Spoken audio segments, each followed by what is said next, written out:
دوق يا برنس، دوق يا برنس الليالي يا رمانة الميزان. أول مرة نسمع عنها، ما كانوش عملوها في المحلات ليه ده؟ ما تدوق يا عم. انت خايف ليه يا سحلية هتعضك؟ للأسف. ها حلوة بالأمانة والله. بالأمانة لا، أنا أجي كده في الكادر بقى وأجي كده في التصوير معاك وأدوق. دوقني المخرج قال إيه؟ سارقينها من أنهي قناة؟ والله واحدة صاحبتي كاتباها لي، مش صاحبتي، حبيبتي يعني، من متابعيني. ما لازم تبقى حبيبتك دلوقتي. ما هي حبيبتي، لو مش حبيبتي كلكم بتحبوا بعض، بتموتوا ببعض يا حبيبتي ويا قلبي. خليك في الصمت، خليك في الصمت، خليك في الصمت. عارفة يا قلبي؟ أيوة يا قلبي. كذا كذا، ونقفل على الواتس ده بنت كذا وكذا وكذا بتقول. لا لا لا لا، ده احنا كلنا طيبين وحنينين مع بعض، ده بيموتوا فيا. قولي المشاهدين يعملوها ولا ما يعملوهاش؟ لا بجد والله حلو. سامعين؟ جربوها وامشوا ورا كلام حنون. حنون انتوا شايفين طبعا اللي انا شايفاه، ها شايفين؟ بيدوق. حلو. حلو. ونخلي بقية الحوار بتاع الشيف في آخر الفيديو عشان اللي عايز يخرج بعد الوصفة يتكل على الله. دول صدرين فراخ، وصيت الراجل يدهم لي حجمهم كبير شوية عشان هيكشوا. عملت فيهم فتحات بالسكينة زي ما شفتوا. ده ملح بحر أو اسمه ملح خشن، ملح رشيدي، بيتباع عند العطارين عادي جدا، ممكن تجيبي نص كيلو تشتغلي بيه. تعمدت احط في الفتحات كده فصوص ملح عشان لحمة الفراخ تتملح كويس، ورشرشته كده الصدور كلها ملح، دعكتها كويس جدا. وكل كيلو فراخ او كيلو لحمة بياخد 50 جرام ملح. تمام كده، لفتهم كويس قوي في المنديل، لفة فوطة نضيفة كده، لفة كويسة قوي. وهنجيب طبق نحطه عليه ومصفى عشان هي هتنقط مية. تمام، ادي الطبق بتاعنا اهو، وهنحط جواه مصفى واهو. وعشان تنقط ميه كويس جدا وتصفي كل ميتها لازم نحط عليها تقال. كل واحد يحط التقالة المناسبة بالنسبة للادوات اللي بيستخدمها. انا غطيتها بصينية كده عشان تضغطها، وحطيت عليها حوالي 3 كيلو ميه اهو. الضغط بتاعي في حدود 3 كيلو ميه اهو. خلاص، وسبتها كده 48 ساعة.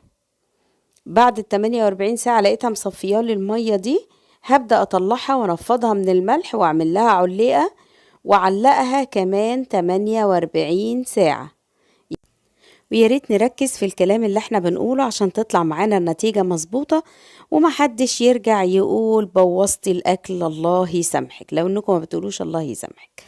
طيب، نفضناها من الملح كويس جدا جدا، وعملت لها علقه زي ما قلت لكم كده اهي.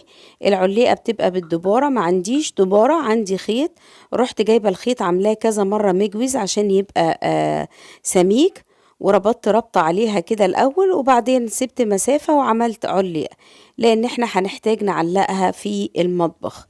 عملت علقه للاتنين كده وهعلقهم في المطبخ. هناخدهم نعلقهم في المكان اللي الشيف بيعلق فيه الحاجة بتاعة الكرسي بتاعته، لان قدامها تيار هوا من الشباك فالحاجات بتنشف بسرعة، ويا رب ما ياخدش باله بقى. بعد يومين يا جماعة 48 ساعة قلت هحضر الكفر بتاعها. رستم كبيرة كده متقشرة، وقرن فلفل رومي احمر، سواء بقى الرومي العادي بتاعنا البلدي او الرومي اللي هو المستورد، براحتك اللي موجود. انا اللي كان ده موجود عندي عملت بيه. طبعا لما جيت اضربه في الكبة بتاعتي اتحشر شوية، فاديته شوية مية، مفيش منها مشكلة ابدا. كمان هتساعد معايا المية دي في ان العجينة تبقى لينة واعرف اجلس بيها قطعة الصدور. ضربت كويس قوي اهو، وهبدأ بعد ما ضربتهم، انا ما حطيتش لسه الملح والحاجات بتاعتي عشان الفلفل ينضرب كويس ويديني اللون الاحمر ده. هنحط بقى كمون وبابريكا، وهنحط كزبرة وفلفل اسود، و ده بصوا بهارات. وهنحتاج معلقتين كبار دقيق، و4 معالق حلبة مطحونة. الراجل هو اللي بيطحنها، مش الحلبة المطحونة اللي احنا بنشربها، لا احنا بنقول له حلبة بلدي مطحونة، مش الحلبة اللي احنا بنشربها. كمان مرة. الحلبة دي فيها سنة مرارة كده اللي هي البلدي دي، عشان الحلبة والثوم بيعملوا كمادة حافظة، وهم متعلقين اهو. هبدأ اجلس عليهم بالراحة وعلى مهلك، ونقط معينة تهتمي بيها وانتي بتجلسي. اولا لازم كل الاجزاء تتغطى بكفر ما يكونش سميك، ما يكونش فيه ولا جزء عريان منها خالص، لان ده ممكن يعرضها للتلف.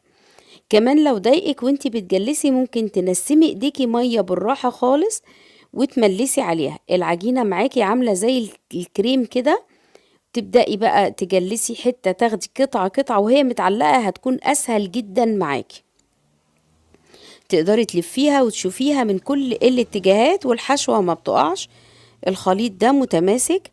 ده بعد ما جلست بالمية كده بيديني اللمعة دي، والخليط بيبقى لين سنة، يعني ايدي بالمية بتبقى ماشية عليه كويس قوي. شايفة؟ بقعد افتش فيها واشوف ايه الجزء اللي مش متغطي كويس، واغطيه بقطعة من العجينة الخلطة اللي احنا عاملينها، لان الكفر ده مش بس بيديها الطعم الحلو، لا هو بيحفظها طول ما هي بتتقدد وهي متعلقة كده. علقناها كده 6 ايام. الموضوع كله استغرق مننا يعني اكتر من اسبوع شوي. نشفت وحجرت كده، ويلا نشوف نبدأ نقطعها مع بعض. اولا حلوة جدا في التقطيع، مش ناشفة زي البسطرمة اللحم، بتبقى مقددة قوي. دي كده تحفة بجد، والله العظيم هتعجبكم.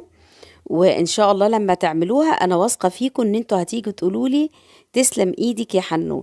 طبعا انا مش لازم تجربوا بصدرين كده، ممكن واحد بس. الواحد هيعمل سعره قد ايه؟ حوالي 25 جنيه تقريبا، لان الكيلو ب100 جنيه وهو عامل حوالي 300 جرام، يعني حوالي 30 جنيه. شايفة الجمال؟ تحفة بجد والله تحفة. هقطعها كلها وننده بقى ايه الشيف محمود يشوف الجمال ده عشان نقوحه، لان هو قال لي عمرها ما هتنفع وما بتتعملش. ايه رأيكم بقى بعد ما خلصنا الوصفة وبقالنا اسبوع عمالين نكافح فيها لحد ما عملناها؟ اقسم بالله 10/10/10. انا مش هقول لكم حاجة ولا هخلي الشيف يقول لكم رأيه، لو ان هندهله وادوقه عشان يبطل يقول لي يا عم المفتي. انتوا لما هتجربوها هتقولوا لي حاجة بجد تحفة، والله هتعجبكم جدا في سندوتشات في اي حاجه. وهعملها بالبيض معاكم في سندوتشات وهوريها لكم. ايه رايكم بقى ننده على الشيف ونقول له تعالى قول لنا رايك؟ ننده عليه كده نقول له ايه يا حوده؟ لو حوده كده هيجي يتدلع علينا احنا ناخدها رسمي. شيف محمود، يا شيفنا، ندور الكاميرا عشان نبص عليه. يلا. نعم يا عم المفتي. ما انا والله العظيم لو شفت المشهد اللي قبل ده كنت سمعتني وانا بقول لهم هيخش يقول لي يا عم المفتي. من اسبوع كده ولا يجي 8 ايام سالتك هعمل بسطرمه بالفراخ، قلت لي ايه؟ ان شاء الله تعملوها بالبط ولا بالوز؟ لا لا لا لا لا قول لي، ولا قلت لي بالزحالي حتى وارد. ايه لا تطلع والله لك زحليه في العربيه. تبقى ترند. قلت لي لا اقبلها. مالها؟ قلت لك جربي. بس وانت بتهكم كده ومش هتنفع. كل صنف بجربه جربه. انتوا مصريين يطلع منكم الهرم الرابع. ايه العجب العجب العجب. تعالى بقى دوق يا باشا، استنى بس. للأسف. حلوه بالامانه والله. بالامانه لا انا اجي كده في الكادر بقى واجي كده في التصوير معاك وادوق دوقني. المخرج قال ايه؟ سارقينها من انهي قناه؟ والله واحده صاحبتي كاتباها لي، مش صاحبتي حبيبتي يعني من متابعيني. ما لازم تبقى حبيبتك دلوقتي. ما هي حبيبتي لو مش حبيبتي كلكم بتحبوا بعض، بتموتوا ببعض يا حبيبتي ويا قلبي. خليك في الصمت. خليك في الصمت. عارفه يا قلبي؟ ايوه يا قلبي. كذا كذا ونقفل على الواتس ده بنت كذا وكذا وكذا بتقول. لا لا لا لا ده احنا كلنا طيبين وحنينين مع بعض، ده بيموتوا فيا. قولي للمشاهدين يعملوها ولا ما يعملوهاش؟ لا بجد والله حلو. سامعين؟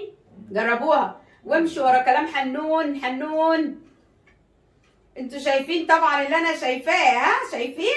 بيدوق. حلو.